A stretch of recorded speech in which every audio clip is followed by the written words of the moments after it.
वैसे ऑस्ट्रेलिया ने कभी भारत को ना ही राजनीतिक महत्व दिया और ना ही किसी अंतर्राष्ट्रीय मंच पर, ना ही ऑस्ट्रेलिया भारत का कोई बड़ा व्यापारिक साझेदार है, जबकि चीन ऑस्ट्रेलिया का सबसे बड़ा व्यापारिक साझेदार है। चीन बड़े पैमाने पर ऑस्ट्रेलिया को निर्यात करता है।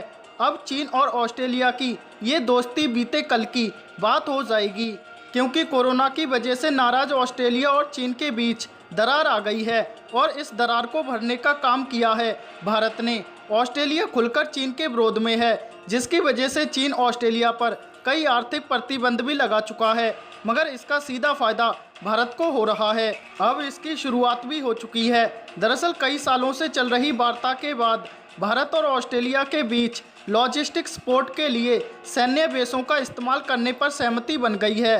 माना जा रहा है कि बृहस्पतिवार को प्रधानमंत्री नरेंद्र मोदी और ऑस्ट्रेलियाई पीएम स्कॉट मॉरिसन के बीच होने वाली ऑनलाइन शिखर वार्ता के दौरान इस ऐतिहासिक करार पर दस्तखत हो सकते हैं।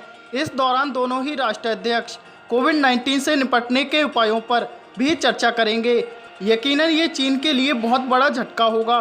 बता दें, भारत में ऑस्ट्रेलिया के उच्चायुक्त बैरी ओ फ्रेल ने ऑनलाइन मीडिया ब्रीफिंग के दौरान बताया कि इस शिखर वार्ता के जरिए द्विपक्षीय रिश्तों को एक नई ऊंचाई पर पहुंचने की उम्मीद है। दोनों ही देशों के प्रधानमंत्री सार्वजनिक स्वास्थ्य, कारोबार, ऊर्जा, शिक्षा, विज्ञान और प्रौद्योगिकी, साइबर सिक्योरिटी और रक्षा समेत कई क्षेत्रों में रिश्तों को और मजबूत करने पर ध्यान देंगे। इसको लेकर दोनों ही देशों ने आपस में वार्ता की है।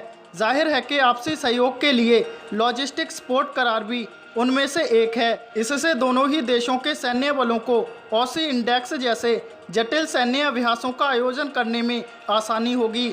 ऑसी इंडेक्स भारत और ऑस्ट्रेलिया की नेवी के बीच होने वाला द्विपक्षीय आयोजन है। इस करार से दोनों ही देशों की सेनाएं एक दूसरे के बेस और सुविधाओं का इस्तेमाल कर सकेंगे। अमेरिका, फ्रांस और सिंगापुर के साथ भारत पहले ही ऐसा करार कर चुका है। गौरतलब है कि दोनों देशों के राष्ट्राध्यक्षों के बीच जनवरी में ये शिखर वार्ता होने वाली थी, लेकिन ऑस्ट्रेलिया के जंगलों में लगी भीषण आग के चलते ऑस्ट्रेलियाई प्रधानमंत्री ने भारत की अपनी 4 दिवसीय यात्रा रद्द कर दी थी, जिसके कारण इस वार्ता के आयोजन को आगे बढ़ा दिया गया था।